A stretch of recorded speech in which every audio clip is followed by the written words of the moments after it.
મારું નામ બંધિયા રાજ દેવાભાઈ છે. મારું ગામ બબરજર, તાલુકો લાલપુર, જિલ્લો જામનગર. મારે કુલ 36 વીઘા જમીન છે અને હું 36 વીઘામાં દર વખતે કંઈક ને કંઈક અલગ પાકો લેતો હોઉં. જેમ કે મગફળી, ચોમાસામાં મગફળી, કપાસ, શિયાળુમાં ચણા, ધાણા, જીરું, રાજમા. એમાં અલગ અલગ પ્રકારના પહેલેથી જ ઘણા અમારા આજુબાજુ વિસ્તારના ઘણા ખેડૂતોની એવી માન્યતા છે કે યુરિયા છે કે ડીએપી છે કે એ જ વસ્તુ આપણે પાકમાં આપવી જોઈએ.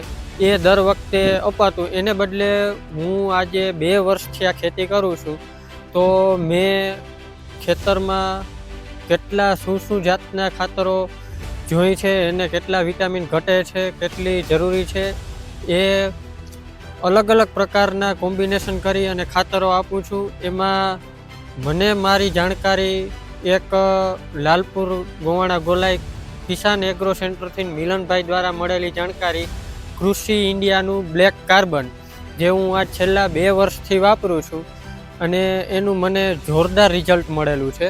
એમાં કાર્બન એક એવી વસ્તુ છે જે મારા ખેતરમાં કોઈ દિવસ મેં છાણિયું ખાતર કે બીજા કોઈ માટી અન્ય બહારથી નાખેલી નથી, છતાં મેં 2 વર્ષથી 25 થી 30 મણ વીઘે મગફળી કરેલી છે.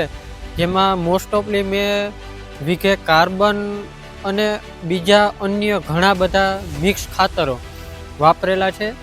એ ખાતરોમાં મેં કાર્બનનું ભાર વધારે રાખેલો છે, કારણ કે કાર્બનથી મને ઘણા બહારથી મેં વિડીયો જોયા, ઘણી હું અલગ અલગ યુટ્યુબ દ્વારા માહિતી મેળવતો હોઉં. એમાં મને બેસ્ટ એક કાર્બનની માહિતી મળી. એમાં હું વીઘે શરૂઆતમાં મેં 8 કિલાનો ઉપયોગ કર્યો હતો, પછી આ વર્ષે મેં 12 કિલાનો ઉપયોગ કર્યો છે. એવી રીતનું કાર્બન હું દર વખતે 2 વર્ષથી આપું છું અને મને જોરદાર રિઝલ્ટ મળ્યું છે. તો બધા ખેડૂત ભાઈઓ મિત્રોને હું એવી જાણકારી આપું છું કે આપણે રેગ્યુલર જે ખાતરો વાપરતા હોય, યુરિયાનું પ્રમાણ વધારે કરતા હોય, તો એ યુરિયા ડીએપી વધારે પ્રમાણમાં ન વાપરવા અને એના બદલામાં કંઈક અલગ જે જમીનને આપણી ખેતરને જરૂરી છે એ વસ્તુ તમે આપો. જે આજ મેં છેલ્લા 2 વર્ષથી કર્યું અને જાણકારી મેળવી છે.